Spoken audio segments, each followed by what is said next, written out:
What if I told you Ray Gunn, the Olympic breakdancer, is now world number one?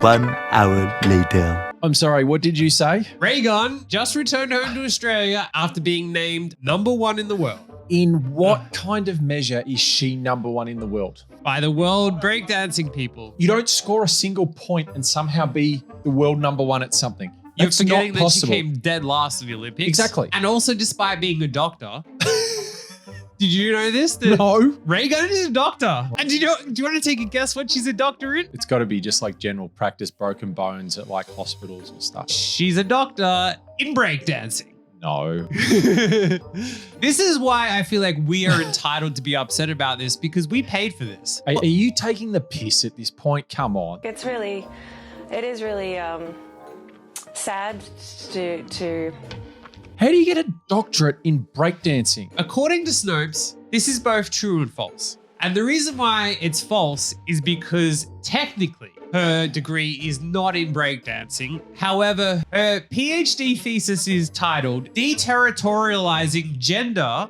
in Sydney's Breakdancing Scene, a B-Girl's Experience of B-Boying. That's so far off the charts on any scale. It's not funny. You know what they say, those who can't do, teach. And to be fair, I did say we funded this. Obviously, we partially funded it as a society, as Australia, because like most degrees are funded through Taxpayers' money. Yeah, so. yeah. Hopefully she didn't get a scholarship for this. She failed to score a single point in her 3 battles at the Olympics. Olympic gold medalist Amy Uasa was missing, as were Dominique and Nika Panivic. So the gold medalist isn't even on the... Gold medalist, silver, and bronze, all of them. None of them Yeah. are on the list. Well, I mean, they can't beat world number one. Surely this is literally taking the actual piss. She has actually seen the upside in it all. She's been partying with Boy George and also Richard Branson. I think she needs to take the Hawk Tour ladies route and just capitalize on it. Start a podcast. I agree. She's also done her first TV interview where she defends herself.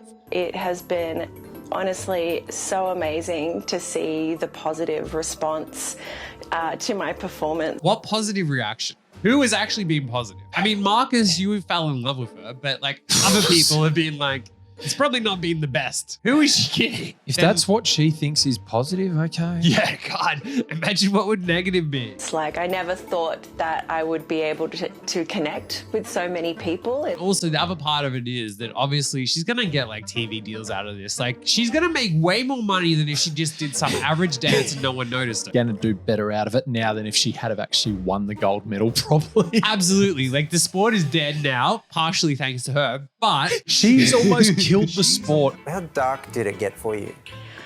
Fortunately, I got some mental health support pretty quickly, and I also went off social media. I went off the internet, but it's pretty up and down, but it's also just hard to process it all, honestly. Like it's just still pretty hard to process. now that was a little bit different to the positive experience you mentioned earlier. There's that famous footage of Australian journalists running after you while you're walking down the street. Have you got a message for the people who've been writing stuff online, guys? It must have been unlike anything you've ever experienced I think before. people have been unfair. It almost looks like she's pretending to talk to someone else just to get away from not have to answer the reporters. Smart move though. I agree, it's a smart move. When Marcus eventually commits some heinous crime and is on the front page of the news, you're going to see him pick up a phone and be like, hey, thank you, very important call. Yes, I would love to change my electricity bill. Thank you very much for calling right now. I was actually calling The phone my never media lights up. liaison going, these people are chasing me. That phone is black. He's- I was actually calling someone on my phone that is off. When you make a phone call, they don't go black. Good move by her. just Take to a try look at and just this. I'm not calling Marcus right now. But that really did put me in a state of panic for a while after that. And I was quite nervous being out in public because I just didn't know what was safe, if anyone was going to recognize me, if, you know, how they were going to respond to seeing me. You were worried about how people were going to react to you. Now, when you're in Paris, right? And you're As an worried- Olympic athlete, you know, I hate it when I walk around the Olympic Village in an Australian Olympic tracksuit and people like notice me and think that I'm actually an athlete and famous. Because, you know, I think the moment where I thought, okay, this is wild, this is now out of control, was when I saw the sketch on Jimmy Fallon. Look at the facial reaction to that question. It's like, So Waleed only noticed at that point that it was going to be an issue. Like he didn't, he saw the video and thought, couple million views, nothing, no one's going to notice. When I see something on Jimmy Fallon, that is when I take notice. Jimmy Fallon is the source of truth for news around the world. You know, personally, I didn't think 9/11 was that big of a deal until Jimmy Fallon covered it. Mixed emotions, I think. Like, I don't know whether to like hug him or yell at him because what a platform he ended up giving me. Like, honestly. I haven't actually seen the sketch because I don't think I'm in a place yet to watch it. So she hasn't even seen it, even though it's the biggest thing ever to be on Jimmy Fallon. What about the performance itself? Have you watched that back? I haven't watched it back, no. So this is an Olympic athlete who laughs at the idea of watching back their biggest performance ever. oh my God. The idea that as an Olympic athlete and a doctor, you don't review the tape on where you make a mistake is absurd. And it kind of highlights the fact that it is taking the piss out of the Olympics to have breakdancing even involved. Literally a piss take. But you know, we don't understand breakdancing. You're right. We're the problem. Yeah. That's not unusual for me, though. I'm not great at watching back my battles. Anyone who's a professional at anything, You've actually got to learn from your mistakes. yeah, and you get past that point, which this highlights the fact that she hasn't been doing it at a level to do that. This sounds a little fishy. Also, she's the only person in the world who hasn't seen herself. I mean, everyone else has watched your performance. It's a comedy routine in itself. We're not world number one in anything, No, I know. so we wouldn't know what it's like. What do we know? You eventually did speak out about the backlash to your performance on a social media post. I'm glad I was able to bring some joy into your lives. That's what I hoped. Her aim with this was to bring joy to us. No Olympic diver would get upset if they belly flopped and then everyone laughed at them. Any Olympic diver would be like, yeah, my performance was terrible. I watched it back. I slipped. The it next wasn't time great. I'm not going to slip. And Well- the next Olympics, I'm coming back harder. I didn't realize that would also open the door to so much hate. No one really hates you. It's just funny. And it's funny to mock how stupid the whole thing is and how much you've taken the piss out of the Olympics by getting this sport in there, becoming world number one, and putting in this embarrassing performance. A lot of the responses, though, is also just due to people not being very familiar with breaking and the diversity of approaches in breaking. This is where you're wrong. We're not familiar with breaking. She's world number one. Her performance was embarrassingly bad, getting no points from the Olympic judges, but we're the ones who don't understand. Her performance may not have necessarily been shocking, But it was shit.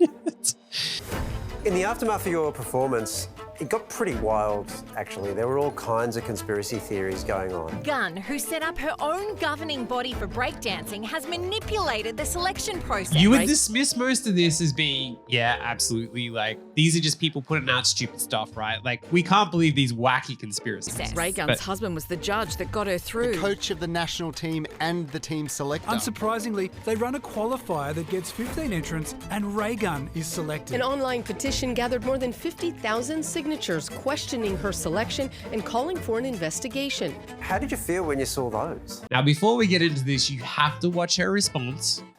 Yeah, the conspiracy theories were just awful. That was upsetting because it wasn't just people that, you know, didn't understand breaking and were just angry about my performance. It was people that are now attacking our reputation and our integrity. And look, you know, none of them were grounded in any kind of facts. And obviously, you know, they're still circulating. People still don't believe the truth, but we do live in a different world now. So I think that's just going to be part of, you know, our reality, unfortunately. After seeing that, I would have a lot of questions as well. Those conspiracies sound ridiculous. But you see her facial movements and you start to go, well, hang on, maybe there is something here. Did you know anyone who was involved in making the selection or any of the judges? There were 9 judges, all from overseas. I don't think any of them have judged anything that I'd been in before. I was, you know, super nervous about it. I won because even though I'd won all these competitions in Australia. I'm no trained professional in this stuff, but That's a shock. some of this stuff looks a bit sketchy, what she's saying. I was nervous about winning this one because it was all new judges. But she's world number one. Why would she be nervous? Because she's world number one in a sport that's never had a ranking system. Well, one of those judges from New Zealand was speaking actually in your defence in explaining what had happened, and he said this. All us judges talked about how she was going to get smashed, absolutely smashed. Imagine the judge defending you and saying, oh yeah, you're going to get smashed. It's absurd because she's world number one. So how would the world number one get smashed? I think the Breaking Federation needs to have a look. I'm going to throw out a wild conspiracy that someone over there doesn't want this sport to continue for some reason, and they've gone out of their way to sabotage the sport. Did you know it was going to be rough? Yeah, I knew my chances were slim. Imagine the world number one coming out and saying, my chances were slim. In the judging criteria, you've got execution, technique, originality, vocabulary, so range and repertoire of movement, and musicality. And so I thought I'd focus on these last three, but it just wasn't enough to tip the scales. You know, the odds were against me, that's for sure. I like how she said 8 judging criteria. She'd focus on just 3. Yeah, forget even trying to go 5 So you that's win. not even like 50% of the criteria she's focusing on. I'm going to do the triathlon and just focus on swimming, and I'm not going to bother to bring a bike. Exactly. The world number one in the sport can't compete in 5 out of the 8 things, so she's going to focus on the 3, still lose those 3 to 0.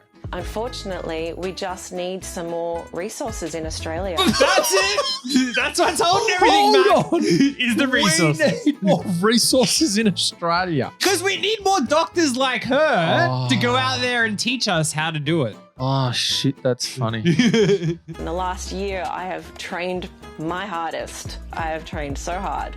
In the last year, she has trained her hardest. She has trained so hard. Most other people in the Olympics, they've dedicated their entire lives in the last 15, 20, 30 years to doing this every waking hour. Learning power moves in your mid-30s is not easy. But that's the sport. She's in her mid-30s. She's highlighting the fact she only just took the sport up.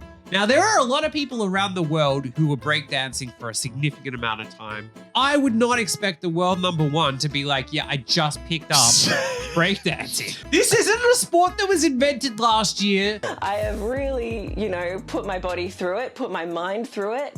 So, but if that's not good enough for someone. It's actually not, because 1 year of putting your body through it, if you spent every single second of your entire year doing it, that still doesn't equate to the amount of energy and effort that other people have put into breakdancing, who deserved it more. Do you genuinely think you are the best female breaker in Australia?